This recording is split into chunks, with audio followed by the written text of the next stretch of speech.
We're going live. We're going live. I think we're live. Are we? It's No, been a while since I've been live, you're live now. You are live. This is like Joe Rogan and Elon Musk. except Which for, except for we are neither. yeah, I did bring sadly. my conversation starter. Oh, nice. Was that dark matter? Dark matter. All right. So let's do it. This is episode 5. So Pascal, if you missed it in the first episode, we demoed it. The second episode, we wired it all up, which is pretty cool. You get the touch and feel of wiring up a control system, a little tiny one. In the third one, we connected and programmed the PLC. And the fourth one, we built the Ignition HMI. We installed a historian on there and got a little screen working. And now now it's all built. So now we get to hack it, attack it, explore it. Nice. So, and that's, Yeah, I had the privilege of seeing this thing in action here in the office. It's a cool little rig and fun stuff that your scripts are doing on there. So curious to yeah, see how we can break it. let's do it. All right. So I'm going to, I guess, start. I was thinking this episode, we could go into the Modbus protocol, which shouldn't take that long because there's not that much to it. And then we'll do kind of 2 attacks. One of them was the one which I started with. This was what started the whole thing, was your article on attacking Modbus, which I have linked and I'll show you that. But yeah, that got me down the road of messing with Modbus. And so the first attack would be rogue commands using your article. And then the second one is going to be ARP spoofing with EtherCap. So My we'll ARP, favorite. and then we're going to go into Wireshark and see all of these attacks and how you can detect them. And a question which I get a lot is like, what am I supposed to do about that? So that's the Are plan. we gonna answer that now, or are you gonna keep everybody waiting till the end? We got to keep everybody waiting, otherwise they'll Okay, right. Fair enough. these the 0 viewers watching this will leave. But you know So you what? gotta It's funny. I have go almost ahead. not that many people I see actually live, but when I go out in town, people are like, oh yeah, I saw that. That was pretty cool. So I don't know. It's weird how OT community is so small that numbers don't mean anything. You could reach a lot of people. All right, let me share. Go ahead. No, Share my screen here. I was wondering if a lot of people probably watch it in rerun. You're recording this too, right? Oh yeah, yeah. This is going up on the YouTubes. All right, so this is our screen. I'm gonna go to. I made on the GitHub. If we go to the PLC trainer kit and you go to the guides, we are in this one. So these are all the shows, and this one is Modbus Deep Dive and the first attacks. So this is what we're going to learn today, which is what I talked about. We're going to learn inner guts of Modbus. We're going to send rogue commands, and then we're going to do a man in the middle attack where we're going to be in the middle messing with stuff. So first, let's talk about Modbus, a little Modbus terminology before we get started. And I think it's weird. I don't know how to explain these really. In Modbus, you have a thing called a coil, and a coil is like a digital output, right? Like something you turn on and off. Yeah, Like like a this. coil in a relay. Okay, yeah, that's right. And this relay, this is exactly what this is. So if I hit this, that is energizing this coil right here. I don't know if you can see the light, but yeah, this light turns on. You're zoomed in on your Kali Linux thing, so I don't know if you actually see Oh, that. So yeah, let me, I'm screwing this. switch. There we go. So yeah, when I hit the start button, this is a coil. So in Modbus, digital outputs are coils. So that's one thing. The second thing is a discrete input. So this is a discrete input, right? This is a thing, I push it and it goes to the PLC into the input on the PLC, and that's a discrete input. Then we have holding register. Is it a sync? Is it a sync or a source? Is it a sync or a source input? That's funny, yeah. So did you get to that chapter in the book yet? yeah. So I first, it was actually a relay. The input. Wait, no, the input was source. So source, yeah. You want to cover that? What that means? So source mean you supply 12 volt, 24 volts, meaning you get the input of the PLC or whatever you're measuring. You get it to high, you source it to a certain voltage, and that tells the PLC that there's a 1 on that input. And sync, you do the opposite. So there's 24 volt coming out of the PLC, and you're syncing that with your relay or with your actuator or whatever to ground, and then the PLC knows that there's no more current, there's no more voltage, I should say, and therefore the output is, or the input is 1. Yeah, and the way you know that this is sourced is you have red wires going to your button. The red wire goes here, it goes to the button. On the other side of the button is also a red wire that goes to the PLC, and then this black line is to the negative side. So if it was sync, then you would have, I think it would be the other way. The red one would go to the other side of the button, and then black would come back to the PLC, I think. Wait, I can pull it up. Yeah, you can wire those things up any way you want, but yeah, the principle is right. So that is, and then you have holding register. A holding register is an analog output. So analog output is something like, if you have a motor you want to vary the speed of, that's an analog output. You would tell it the motor speed, and you could change it from, let me change the layout here. There we go. You could change it from speed of 1 to a speed of 100. That's an analog output. It goes across a wide range. And an input register, so you have a holding register, and then an input register is an analog input, like a temperature, pressure, distance, etc. So those are the three, but you don't have to worry about these. Worry about the coil and the discrete input. That's what we have on the kit. So the coil and discrete input, coil is a digital output where you turn on the fan. Discrete input is the button. And that's what we're going to mess with. So hopefully that's clear as mud. The next thing is function codes. So if you look inside a packet, you'll have Modbus function codes, which we talked about. Oh, maybe I could do this. There we go. That's way better. Function codes are inside the packet, tell the PLC what you want it to do. So function code of 1 means you're reading a coil. So you're reading the status of, is the motor running or not? Because a coil is a digital output, right? Function code 2 is read the discrete input. So is the button pressed or is the button not pressed? And we're not going to worry about registers because we don't have those. Write coil is where you tell the motor to turn on.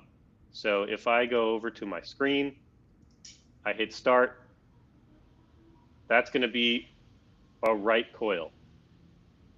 If that makes sense.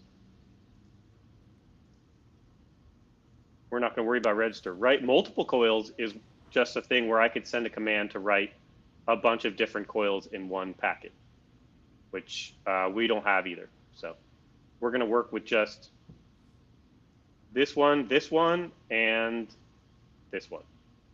So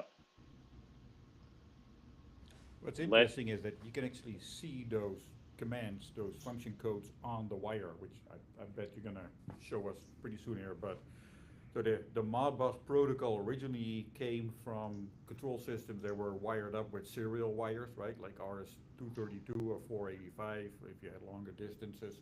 But they would send these commands over those wires that were just one-to-one, host to host, and they were clear text, they were wide open, and then when in the 90s everybody decided to jump on TCP and Ethernet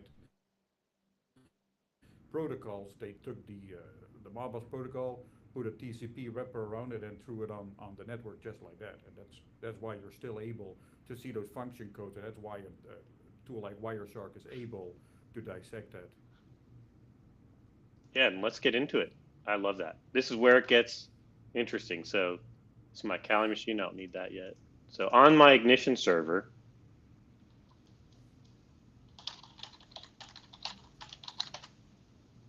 I have Wireshark. Got one Wireshark as elevated so you can see your interfaces.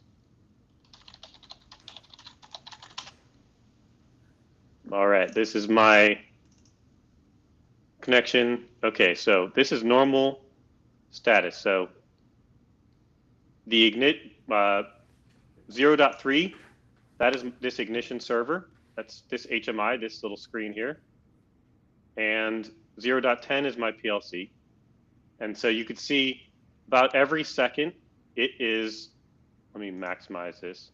About every second it is querying for read discrete inputs. So you could see this is a Modbus packet. Let's get into it. This is exciting. Modbus packet. So what you have here is, we'll go down the list. Transaction identifier, that just ties a request to a response, right? So if you have a transaction identifier of 8169, the response 8169, that ties it together. So you know kind of what, yeah, you could tie a request to a response. It's easy. Protocol identifier is always 0. Length is obviously how long the rest of the message is. Unit identifier is what Pascal was talking about. So back in the day before Ethernet was a really big deal, you had this Modbus RTU, and Modbus RTU uses that unit identifier as an address. So you would have a bunch of stuff connected to a Modbus master, and this would have an ID of 1, 2, 3, 4, and it would just go down the list and query them for information. Now in Modbus TCP, we're using the IP address as to identify the PLC, right? So don't really need a unit identifier, except you might see them still, because in OT, we never throw anything away. You might see them if you have something like this, just a gateway. So you have all this serial stuff over here, and we never throw anything away. Pascal, I don't know if your experience with that, but. No, because yeah, you can still use the serial stuff. You just put a gateway or a PLC with dual cards in it, right? Ethernet card and a Modbus card, and now you can still use that stuff that's been in your plant for the last 50 years. You can continue to use it. That's right. We love old stuff. Never throw anything out. If it works, why touch it? I love it. So Ignition would query this Modbus serial to Ethernet gateway and use that unit identifier to specify which one of these it wants to talk to.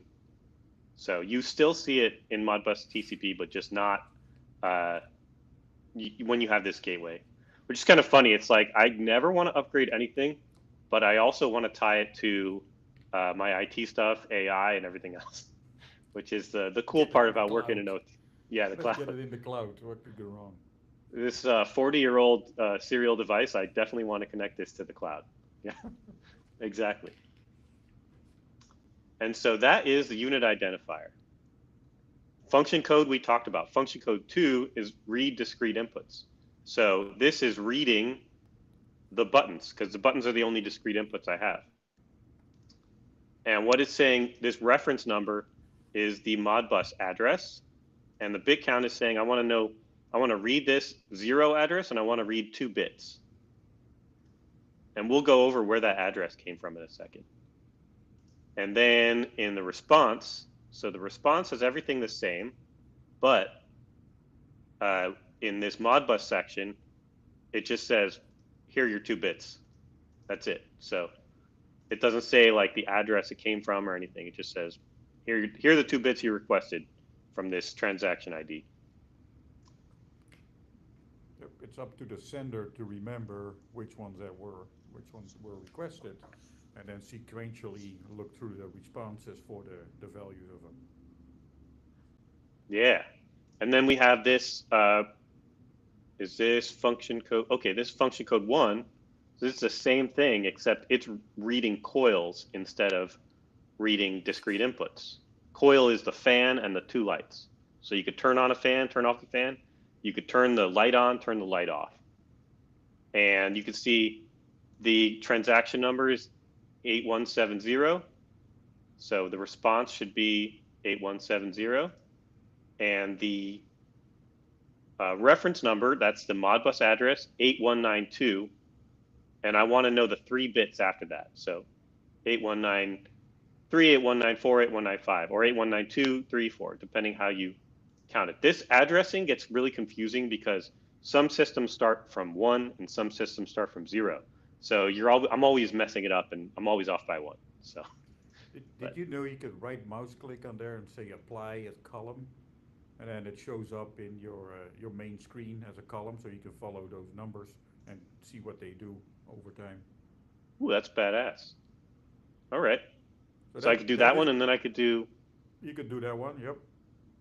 And now in the bottom right, where it says profile default, you could change that to like a Modbus profile. So everything you do now is going to get stored in a Modbus profile. All right. How do I add a profile? I think right mouse click and then edit. Dude, this is cool. And that's what I do. So I got Modbus, Ethernet IP, profiles, and then I'll add columns. But you can also add like buttons for your queries. So let's say you do a query, there's a little plus button at the end of the query there. Yeah, you hit that. You can store your query as a button on the screen, which is then tied to your profile. So when you switch, you can have different buttons as well. That's pretty cool. Wireshark is probably my favorite. It is. Which is like, why is it free? It's amazing, like how much work went into this thing, and it's totally free. It's crazy. Community effort, right? If you look at the people who have supported this and have worked on some of these parsers and plugins, it's amazing. That's pretty cool. All right, so let me apply. So I'm going to do. Oh. You see your reference number stays the same. So I suspect that is tied to like a TCP session. If you reestablish the session, that number is going to go up or it's going to be changed or something. Reference number. Where are you looking at that? Hold on. Reference number right there, 8192. Okay, yeah. That's the, yeah, that is the 8192 is the Modbus address of this coil, of the Gotcha. Coil, I guess the word, not the coil, but that like chunk of addresses. So it's like, I want to start at 8192 and I want to read 3 values. So let's look at that. Yeah. So this is the, I love this reference number thing. So these are the coils, and these are the Modbus addresses they're asking for. If I go to, so yeah, now we could see just the Modbus stuff, and you could see the coils it's requesting, and then I could do, I guess, the response, could add that as a column too. Hold on. Yeah, I could add these, maybe, oh no, that'd be difficult.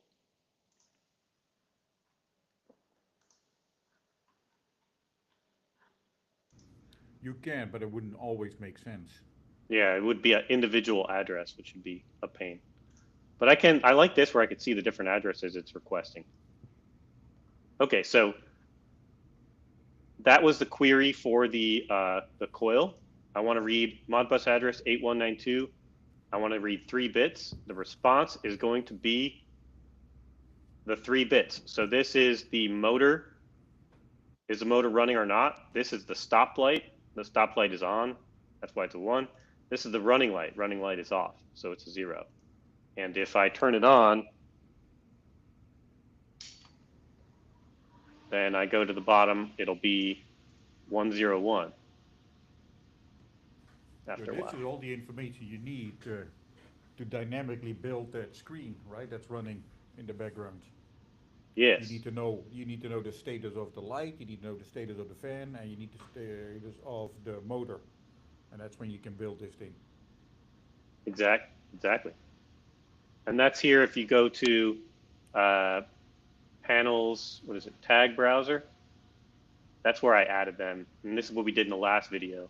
These are all the Modbus tags it's monitoring. And this is exactly what you'll see in these packets. So this is 101. So this is motor coil 1, stoplight 0, running light 1. But if I stop it, now it's 010, which is what we saw at first. So that's pretty cool.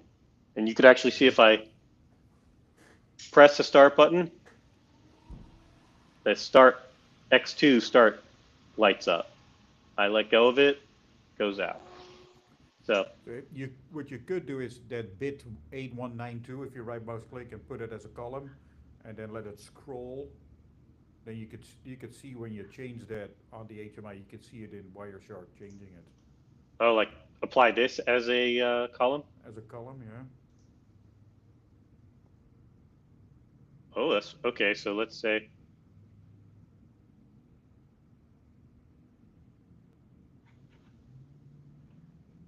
Hold on.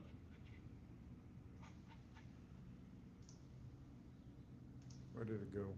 Yeah, there we go.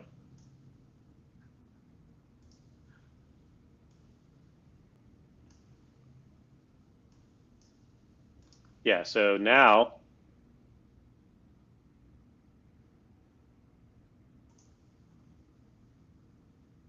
did not really show up as, what's it supposed to show up as? It's supposed to show up as a column when you did that. I think it's a text item. Text item. Is it a column called text item? That's probably it. Yeah.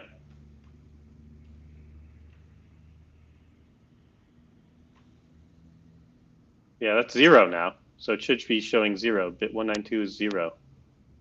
So maybe I'll add this as a column. Ah, there we go. There you go. Yeah, okay. False, true, false. That's motor running, stop light, start light. So if I go start, Boom. then it'll be true, false, true. Yeah, that's pretty cool. Just little hints to get the most out of the Wireshark filters and view. It's really nice to just pick up a book or like a tutorial online and just follow through and figure out all of the Wireshark bells and whistles. No, dude, this is awesome. Check this out. This is cool. Default. Mm-hmm. And then I want to dive into Modbus. You get all the extra values. Yep. And if I want to do, I think you were showing me Active Directory, that I got my Active Directory one, whatever I want. Yep. So that's pretty cool. But you'll note, so let me see where we are in the, yeah, so you'll notice we covered all this stuff. Protocol ID, length is obvious, duh. Function codes. A request is from the HMI to the PLC. Response goes from the PLC to the HMI. So now we get exciting. Now we're going to start sending rogue commands. And this is where you had this pretty cool article, like 5 zillion views, where you go over doing it all virtually at first. So you don't even need a PLC to do it if you want to just do it. And yeah, go over what you're supposed to see in Wireshark, all the commands to run. So that is what we're going to do. Starting kind of here, where we already have a Modbus system, so we don't need to create a virtual one. And we're going to install this Modbus CLI on our Kali machine. So let's do it. Let's do it. So actually, I would say the first thing when I get to, when I'm on an engagement, the first thing I would probably do is enumerate with Nmap to see if there are any systems responding on Modbus. So maybe we'll do that first.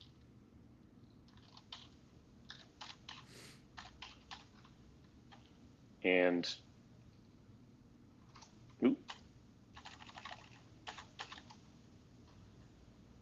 do that first. Just thank you, Callie, for helping me out there. I have to go too fast. Okay, so it didn't come. Oh, it came back with it's up. So port 502, you could see it's up, and now we're going to use this script Modbus discover. You know that you can use wildcards in the script enumeration for Nmap, so you could say star Modbus star, and it's going to run all the scripts that are aimed at Modbus if you have multiple.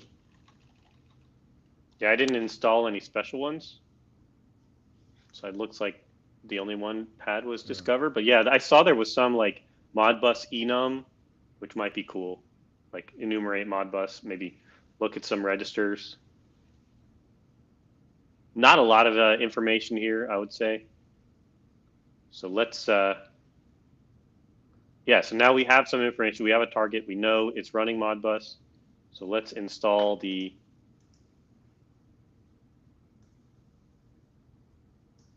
I'm just going to type it, you know what? Sudo gem install Modbus CLI. Password is Joshua. You've seen war games? I've seen the movie a few times. It's been a while, but I also read the book. I love it. Oh, I didn't know there was a book. Man, I'm missing out. Book. I think All it right. was even before the movie, so you should have read that first.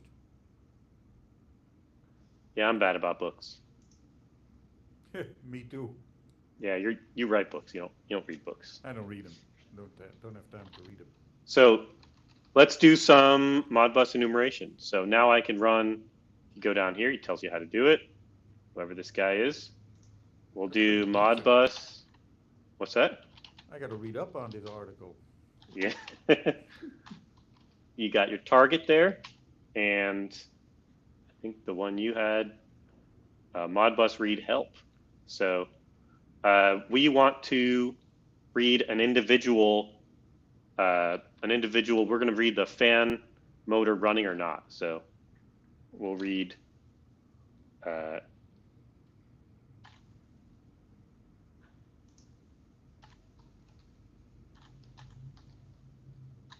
8192, and I have not been looking at the chat. I wonder if there's anything.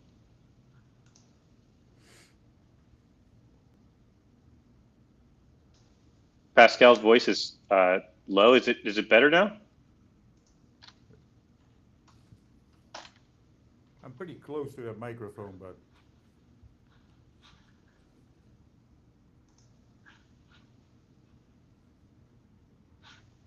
okay. So if we do. Oh, we got a bunch of errors. Yeah, I don't think I did it right. So like a percent marker 8192 or something. Yeah. Percent 8192. Hold on, let's try that. Nope.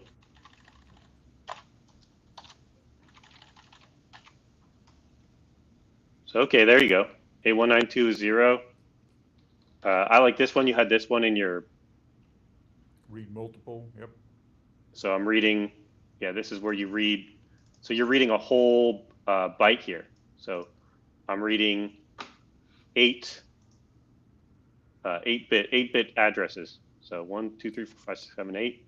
Yeah, and you can see if I turn the thing on, then it's 101 like we saw before.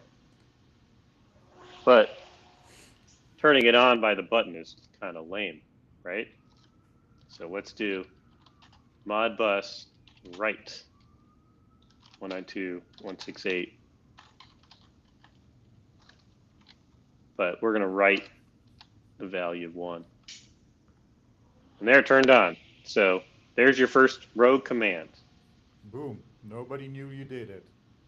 Yep. It's just So it's an extra packet on that network, and nobody knows where it came from. let's find it. Especially not in OT, because we all use 192.168.1.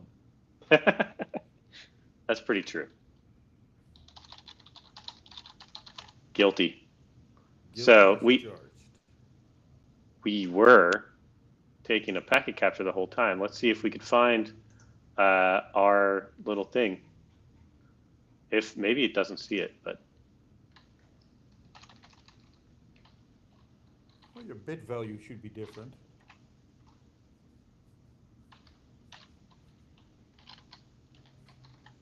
my bit value. The bit value column, right? Because we changed the motor to go on.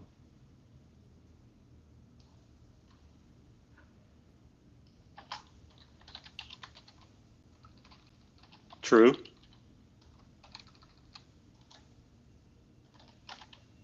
And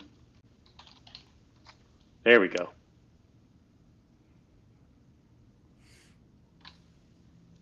Yeah, so this is all the communication. This is the reads I was doing. If you see Modbus, I'm reading function code. Where is the encapsulated interface transport? That's weird. Oh, that must have been the Nmap scan. Okay, this is all the Nmap scan. This is where I started to read it with the Modbus CLI. So Modbus CLI, here's where I'm reading the coil, 8192.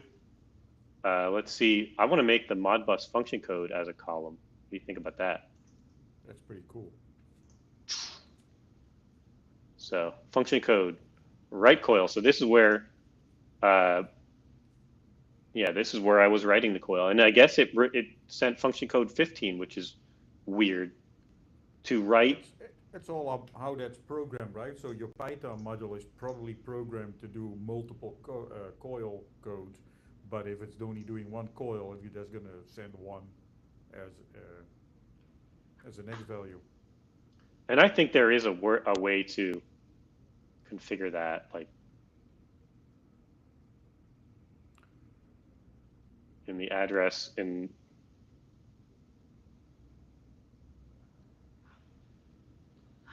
I would ask ChatGPT, but then I get in trouble.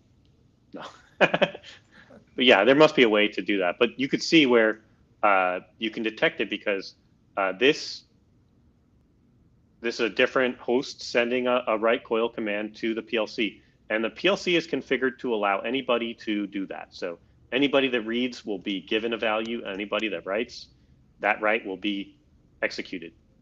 And so anybody that walks into your network, plugs in, or gains access somehow, even routable through the internet or however it is, if it sends a write command, it'll be executed by the PLC. No asking for permission, no authentication, not even any authorization or accounting either, right? It's not being logged anywhere unless you got a network monitoring system that logs these kind of stuff. So here's No, that's why I like to say that once I can see your PLC, it's not your PLC anymore. Right? Once we're on the network, we can ping, we can get to it, and end of game. That's typically why pen tests on the OT sites are not as involved on the IT side, because proving that you can get to a piece of equipment is typically enough to prove that you've been compromised.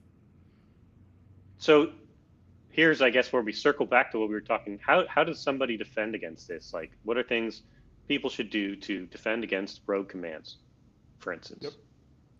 Still, the most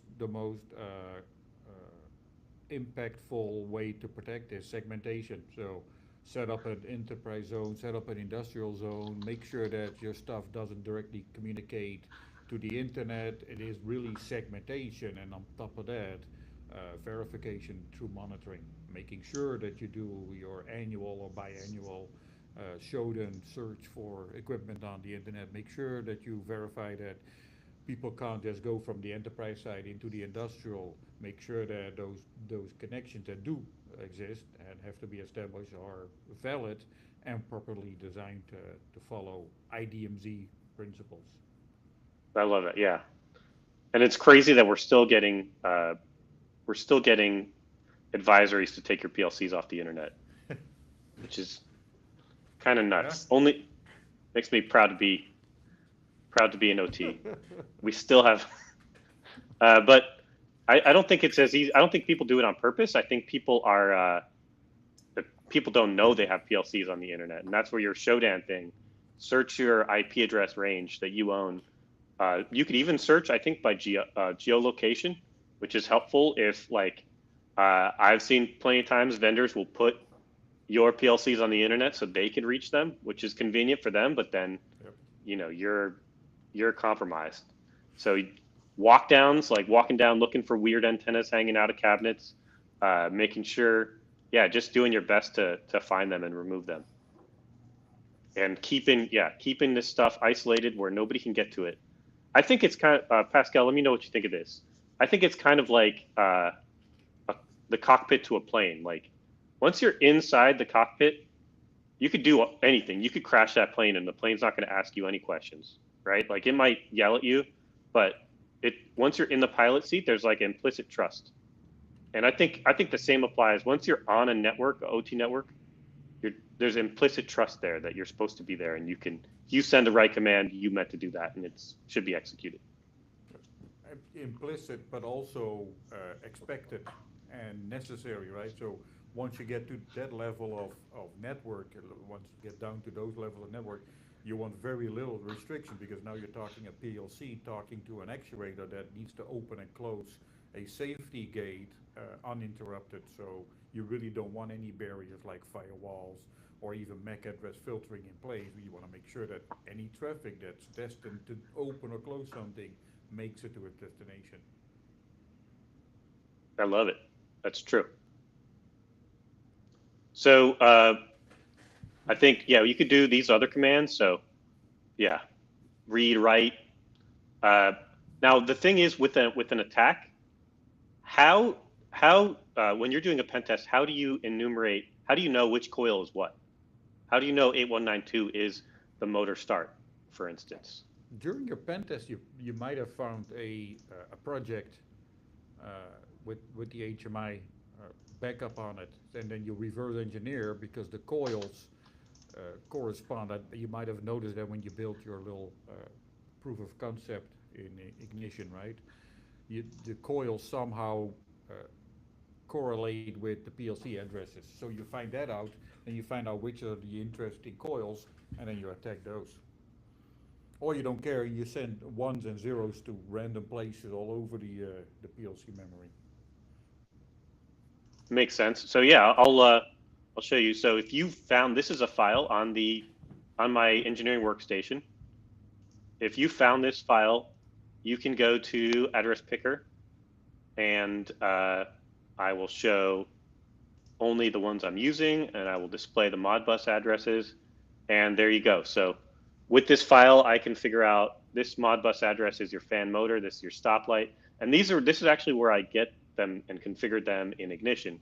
And when you get your packet capture, you're reading them, you're wondering what they are, this is how you know. And like Pascal was saying, engineering workstations are my favorite target because they have all this information on them, first of all. And second of all, because generally, if you attack them, you can attack them pretty hard without the process going down, right? Like Yep. the engineering workstation should not be required to run the process. And the third thing is they usually have a lot of access because engineers will complain if you don't give them everything. So Local admin, easy passwords, been guilty of all of it. yeah, domain admin. Everywhere. So nobody complains anymore. That's right. And also, yeah, you can go to, let me go to Ignition. If you're in Ignition and you got a snap of their database, let me see. Where's connections, devices?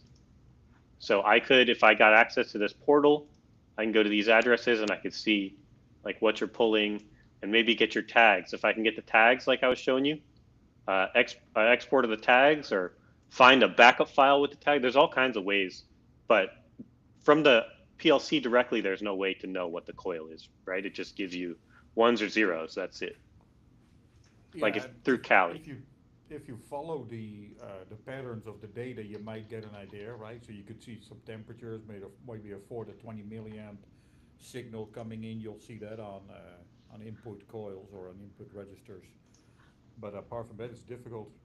You get a different system like Rockwell Automation's RSView server. It actually sends the graphics file, which defines all of the colors, all of the fonts, all of the buttons and addresses. It sends that to the HMI screens periodically. So you intercept enough traffic, you can actually get those files through. Oh, true. Carving. That's a good, yeah, maybe a network miner.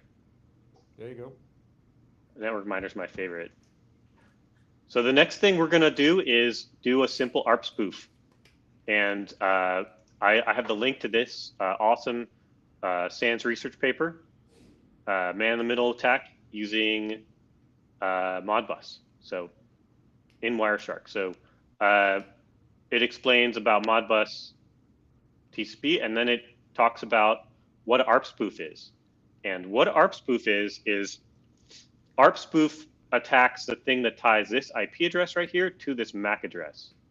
So when you join the network, you have a MAC address that is your network card's MAC address, and everyone on the local network has a MAC address, and the IP address is how you route to other networks and stuff. So there has to be a way to tie your MAC address to your IP address, and that's called ARP, Address Resolution Protocol. And so what ARP spoofing does is, let me see if he has a picture here. Here we go. What ARP spoofing does is it's your attacker machine broadcasts the MAC address of this and the MAC address of this. So when your HMI wants to talk to the PLC, it thinks your attacker machine is the PLC and it talks to your attacker machine. Same way the other way around. So you become like a middle person, a middle machine, a machine in the middle, MIM. So that's what ARP spoofing is. And when you're doing that, since it's all plain text protocol, like you see, you can start messing with those little bits and turn motors on, turn motors off, do whatever you want. And it looks like this guy did it. So that's what we're going to do. You could also intercept all the data going through and record it for your own purposes. Like Pascal was saying, if you want to, if this person's going to write a project file to the PLC or get a project file, you'll get that and you'll get all those tags. So let's do it. You can get to any information that flows through the network, right? So like you said, if you're in the middle between a PLC and an HMI and it's monitoring some sort of a temperature or pressure, you now have the ability to on the fly change that temperature or pressure in the network packet so that on the screen it looks higher or lower, or whatever we're aiming for. That's scary stuff. That is. Joshua. So I just executed this script, and what this script is, EtherCap is ARP spoofing tool. And that just tells you my interface I'm going to do it on. It's remote, and these are my targets. So I am ARP spoofing. You can see I am in the middle of a conversation between port 502. So 502 is Modbus. So we are in the middle. And let's see if our screen still works. Nice. So still running. Our screen still works. We're just going through. And so let's go to Wireshark. Because how do you detect that? So in Wireshark, I actually, don't hate me, Pascal, this is what I did. I said, Wireshark filters to detect ARP spoofing. And it gave me a bunch of really good ones. So let's look at them. Duplicate. As long as you read all of the explanation around it, you're learning something, right? Yeah. Yeah. I mean, if it wasn't for Google and Stack Overflow, we wouldn't have the internet pretty much. Amen. So let's just look at what it looks like without anything. And you can see it looks way different. Like you have a bunch of black, a bunch of weird stuff. It just looks like something bad is happening, right? Like this does not look normal. And what it's complaining about, let's see. What it's complaining about is it's seeing all these duplicate, weird-looking packets. And if you look at the actual packet, here I have a read discrete input packet going from Ignition to the PLC. My source MAC address is VMware, right, from Ignition, but my destination packet is also VMware. It should be the PLC, but this is my attacking machine, the B5. That's my Kali machine. So it's asking my Kali machine for the status of these discrete inputs. And then if you go one packet down, now it's going from my attacking machine to the PLC. That Koyo Electric is my PLC.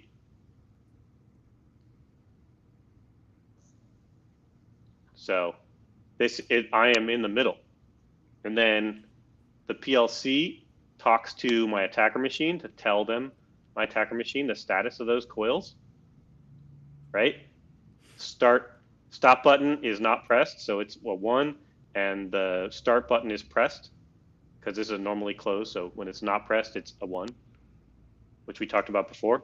And then in the next packet, so that the last packet was going from my PLC to the attacker machine. This packet is going from the attacker machine to VMware. So it looks weird, right? Like something, you could see the attacker machine in the middle. And so what this came up with is look for IP addresses mapped to multiple MAC addresses. So let's see what that is.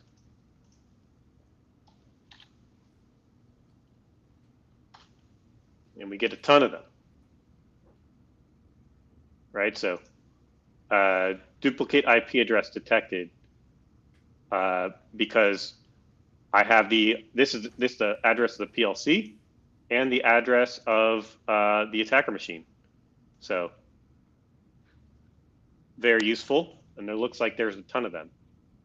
And we'll run one normal to see if any of these come up with anything when there's no ARP spoofing.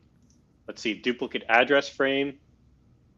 This just shows address conflict, I guess. Very useful. But this, I think, is the best one, gratuitous ARPs. So gratuitous ARPs are ARP announcements. So I am the PLC. This is my IP address, this is my MAC address. Those should be pretty rare in a network. Like you shouldn't have to do that because machines will ask you for the ARP. So they'll say, does anyone know where the PLC is? So a gratuitous ARP is how EtherCap establishes itself in the middle because it beats everybody to it by sending an ARP without any request. And when the systems get the gratuitous ARP. Almost correct. Yeah. Oh, okay, go ahead. So the gratuitous ARP is actually part of the ARP protocol at the end of the establishment, making sure that the rest of the network knows, hey, I now have this MAC address, and that gives them time to respond and say, no, you can't have that MAC address, I already does. So it is part of the ARP, but because we're making these connections and we're reestablishing these ARP tables so fast, you're seeing more of them. Every time we're done re-ARPing the victims with EtherCap is when they send out one of these ARP, gratuitous ARP requests. And I guess the idea though is EtherCap has to be super aggressive about dominating the ARP table, right? Like it has to beat everybody to the value. What EtherCap is basically doing is, it's overflowing the amount of ARP. So normally a system will ask, hey, who's got IP address 172.25.25.1? And then somebody's going to respond, hey, it's me. Here's my MAC address. But EtherCap in the background is sending these packets without asking. It's just sending them. So if somebody has asked that question, who's got this IP address, EtherCap already has an answer on the network, they're going to swallow that up and they're going to communicate with EtherCap's IP address. And that's why it's visible, right? Because it's constantly sending its ARP information to, because it has to, if it doesn't beat the PLC, right? If the HMI asks where's the PLC and the PLC is able to get there first, then you won't be in the middle. The PLC's it'll go right to the PLC. Yeah. So that's why you'll see a continuous flow of ARP packets, just to make sure that we keep flooding those ARP tables in the end devices. Nice. So I guess now we saw what it looks like. Let's see if I'm going to stop this. I'm going to start it again. Well, actually, let me go to. So I'm going to stop this man in the middle. And let's see what it looks like when I'm not doing it. So.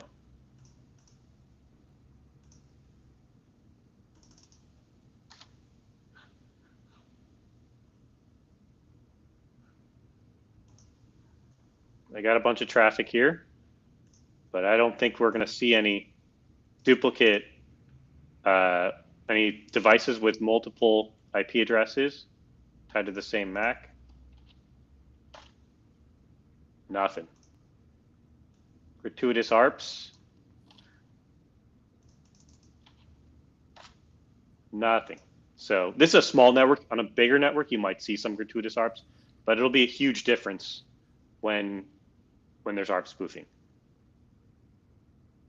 And so, it will be, the originator will be different for every gratuitous ARP, right? It's not just one system or two systems that keep sending these ARPs over and over. It's multiple systems with different MAC addresses and IP addresses. Exactly.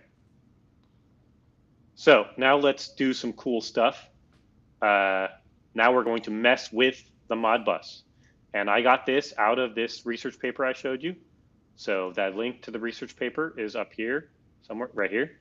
What this is going to do is it's going to create an EtherCap filter. So EtherCap is going to get the packet and it's going to mess with the packet.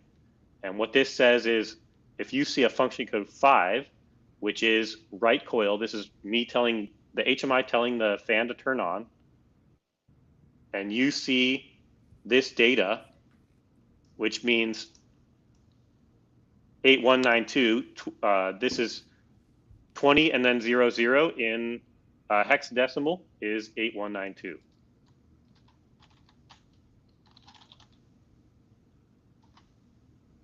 Sorry, no.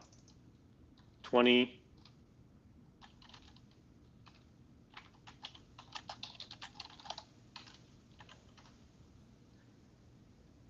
There we go, 8192. So if you see this in the packet for the address, that's 8192, that's my fan motor, and you're asking to turn the fan motor on, I'm going to output this message, and I am going to turn the fan motor off instead.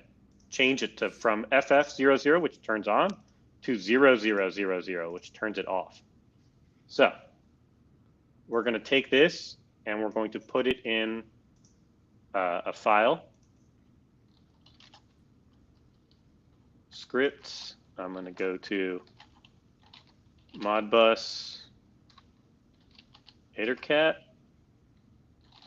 We're going to do it live here. We'll see how this works out. It's been live. Ooh. You're asking for trouble. Yeah. I like it.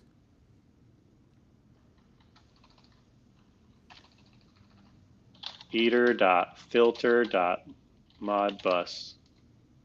Okay. Where's insert on this tiny keyboard? Control Shift V. Paste clipboard. All right. That works too. I don't know why I suffered through Vim, because I love it. What's your editor? Nano. Don't hate me. Nano. Nano Well, I would. Makes sense. I would hate you, but better not to. All right, now we're going to do this. What this does is it's going to compile this file into a ItherCAT filter.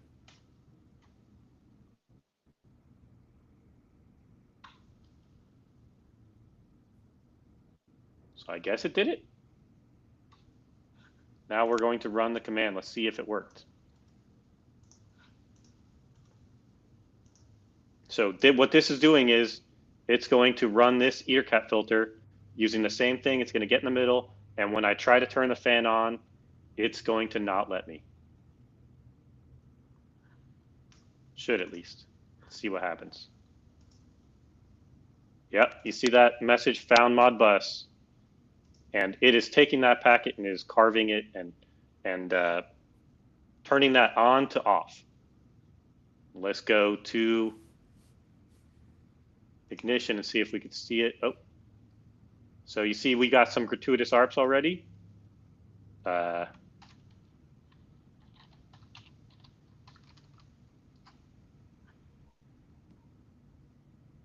So let's see, Modbus function code equals 5. This is going to do just the right coils. So you could see from Ignition to the PLC, the data is FF00, which is trying to turn on 8192. FF00 means turn it on, but it's not going to the PLC. It's going to my attacking machine, this VMware host.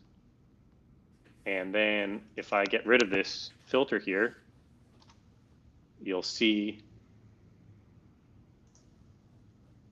then the my attacking machine sends to this PLC instead of, here's a 20, it doesn't recognize it as a Modbus packet because it's black, it's error duplicate or whatever. But you can see the 2000, which is 8192, and you can see the data is now 0. So if I go up a packet, FF00, 20 FF00, if I go down, it's been changed to 00. And so that is an ItherCAT filter that we did that modifies on the fly the values. And yeah, it's pretty cool. So how do you defend against this kind of attack? What do you Make think? sure nobody's on your internal network. Same stuff. Yeah, the same stuff. Same All right. stuff. Same stuff. Honestly, what you just showed is the underlying technology for the Dragos, Nozomis, the Clarities, right? They are able to look at every single packet and determine that somebody is trying to upload a new firmware to the PLC, tries to make changes to the PLC code, and they can record that. And some of them actually can do an action as well. But you build something similar. You could use this for good as well. If somebody's trying to reprogram the PLC, we turn it around and we shut off their switch port, something like that. That's true. And that goes, I think, to a lot of what we do in OT is detection. So like when somebody's inside the cockpit, you don't want to prevent them from doing things that might save the plane, right? You want the pilot to be able to fly the plane no matter what. But you can have detections in place to notice something's not right, so you can prevent a bad impact, like the plane actually crashing. So if you have a detection like Dragos, Clarity, Nozomi, one of those, they detect the ARP spoofing. It's easy to detect. They detect the ARP spoofing. They send you an alert, and you can go out and say, hey, something weird is happening at this substation. Let's go investigate it, or maybe check the cameras, see if somebody's hooked up to the network, shut off that switch port, all these things before something bad happens. I like that. So I'll stop this. I really like the this profile thing. I learned something new today. Hey, you learn something new every day, man. That's right. I definitely learned several things new today. But this is awesome. Makes life easier, and especially when you spend a lot of time in Wireshark. And the only, so the next, I was going to do the next live stream, I was going to do the script I had, but, you know, since you're here, I could do it now, or I could do it on the next live stream. But that script, what that script is going to do, because I thought this was kind of lame. Like when I hit start and nothing starts, I'm going to be like, wait a second, something's wrong. Like obviously, and I'm going to go out to the substation. I'm going to see somebody's in the middle, right? Like it's obvious to the operator that something is wrong. They could detect it on their Nothing own. is happening. This is immediately a call to maintenance. Hey, I'm pushing the button, but the motor is not coming on. So they're going to investigate. And I believe the script you're going to show is, yeah, in the background we're stopping this from occurring, but the HMI thinks it's running.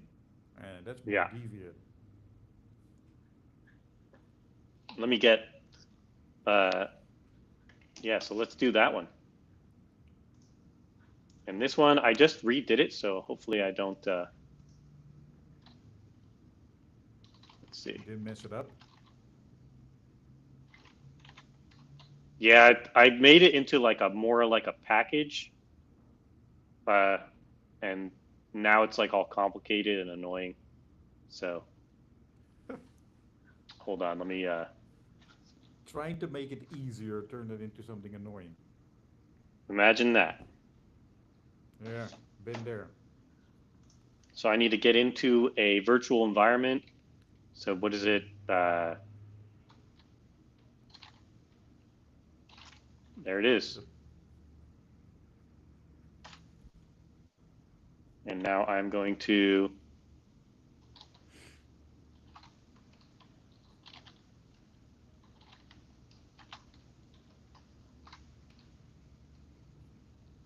this is what you would use to install all the dependencies.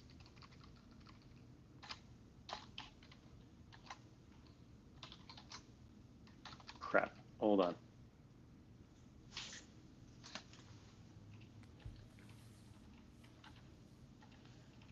Might have to come back to this later. Yep, you made it too simple. It should be something like Python-M and then the name of the folder you're in. Let's do it. Python-M. And Modbus in the middle, I think.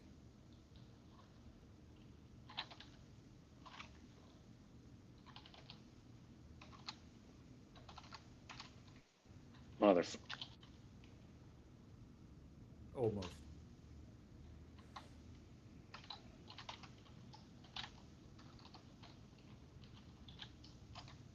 Maybe we'll save this for the, oh, it's source. No, it should SRC. just be the name of the, so just Modbus dash in dash the dash middle.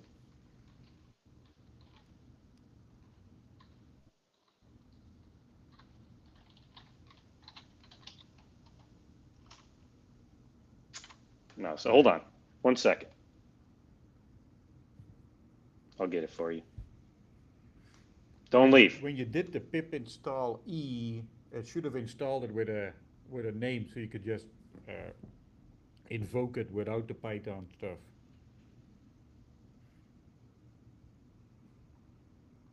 Yeah, I'm still learning the packaging part. I don't really know the packaging part. That's the last thing we need to learn.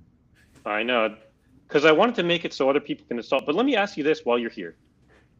What is the ethical thing about releasing this kind of thing? Because like it could be, here we go. So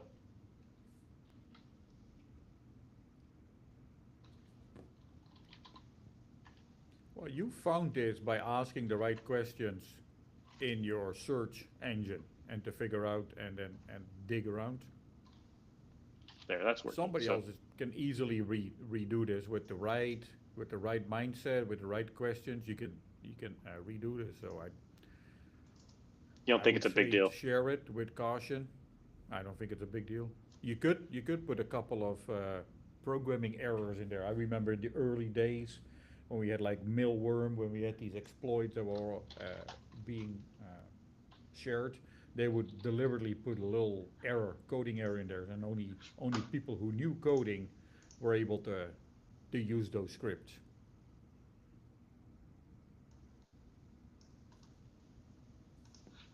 Oh, interesting. Okay, this is going to start an EtherCap section. So first I'm going to get in the middle of the conversation. Boom, all right. We're in the middle of the conversation just like we did before. And now I'm going to start this crazy script. And it has different attack modes. So always on means it's gonna always have the fan on. So fan's off right now, doesn't seem right. So let me turn it on. All right, now it's on, you can see. And what it's doing is it's looking for function code 5 to write the coil, and it's intercepting that and seeing if it's what it wants it to do. So if I hit stop right now, it intercepts that code, says, oh, you want to stop the motor? I'll tell you it's stopped. I'm not going to actually stop the motor, but I'll tell you it's stopped. And every time you ask for the status of this coil, I'm still going to tell you it's stopped. But if I hit start, then it says you want the motor to be started, I'll tell you it's started, which it is actually started. So to the operator, everything looks perfectly normal. But in actuality, it's being manipulated. And this took a lot of doing because of what we talked about before. When you go to this thing, here,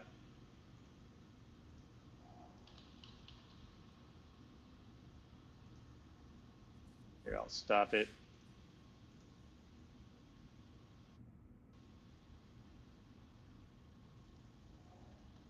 Modbus function code 5. So when you write function code 5, let's see. Switch. Oh, it is Modbus. Yeah, when you write function code 5,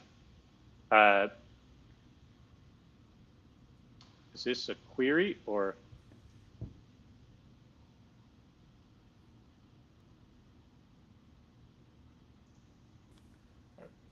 Okay, here we go. Remember that you might not see your response, right? Those blacked out TCP packets are not going to show up because you're looking for Modbus. True. They weren't identified. So when I send the command from Ignition over to, when I send the command from Ignition over to the PLC, it's going to change that like it did before from FF00 or from a 0000 to a FF00. But the trick is when it, for function code 1, read coil, this is where it got me. This is what took me so long. The request asked for the status of this 8192, but the response does not include 8192. So that's where I had to build logic that stores the state. And I had to remember what the operator actually wanted. So I think they want me out of this hotel room. Nice. But yeah, that's it in a nutshell. And coded that with Claude. But you're right, I should probably have done it on my own at first and then use Claude. But what fun is that? You can always go back and review. Yeah, and it's maybe the next live I'll go through the script and talk about how it works because it's kind of complicated. Like it has some Linux routing in there because even though the files are going through the system, the packets are going through with this man in the middle, your system ignores those packets because they're not addressed to it. So you have to write some IP table stuff, some Linux routing to get it to send it to Scapy to modify. So.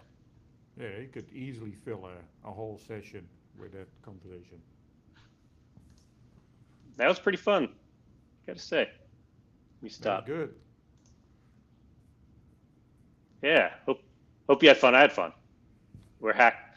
It's always nerve-wracking to do stuff live like that, but way more fun. I don't know how you like. It's been running. That's right. It's been running for good forever, and then always when you do the presentation, it's gonna fail. Every time. But yet, not this time. Not this time. Yeah, we bailed ourselves out. We finally found it. What would you say if people want to learn? What would you say a good thing they should do uh, to either get into OT security or up their game in general? What do you think the best thing? You did it. What you did, find a hobby, find a passion, build a little skid, build some scripts, and just play with it, man. Look at it, the Wireshark. If you have never looked at Wireshark and you put it on an industrial network, it's eye-opening, the kind of information you find there. But yeah, never stop learning. Like, what is Modbus? You have to go and dig in. What is Modbus? What are the function codes? How do I get to this? How do I manipulate it? All of that stuff. So that all comes with doing these little projects. Hell yeah, or heck yeah, heck yeah, Hell yeah. Heck yeah. yeah. Our old boss Patrick used to say, heck yeah. But your old boss, he's still my boss. Heck yeah, sunshine. Heck yeah, sunshine. That's for you, Patrick. He's still But there, so don't say too much. He might be listening. yeah, he's too big shot now. He doesn't listen to my live streams. He's you should see when I visited him at Black Hat. He was behind a rope. Like there were so many people that wanted to talk to him. He had like a rope blocking people were like managing the traffic in and out. But best boss I ever had. It's pretty good. So. Oh, you have to say that. Oh yeah, that's true. Nobody is though, except for Roy. Roy, you were good too. I don't want to make Roy mad. He'll put me into a pretzel. He is, he is listening, just to you. Yeah, he's listening. Listening. He's putting me on the list. But yeah, this has been fun. Hopefully you get to join again, and we'll get better. This is the first time I've ever done this guest thing, so we'll get better and better and keep hacking. Right. I really like the thing. I didn't do any PowerPoint. We weren't talking heads the whole time. We were doing stuff and figuring stuff out, and it's a lot of fun. It's nerve wracking, but it's a lot of fun. Thank you for joining. That's good shit. It is. And I guess. And the next one, keep me in mind. I want to talk about the big script. Okay. Yeah, let's do the big script. We'll find a time. I think my internet is dropping, so I should Yeah. probably hang up. Yeah. Well, see you later. Thanks, everybody.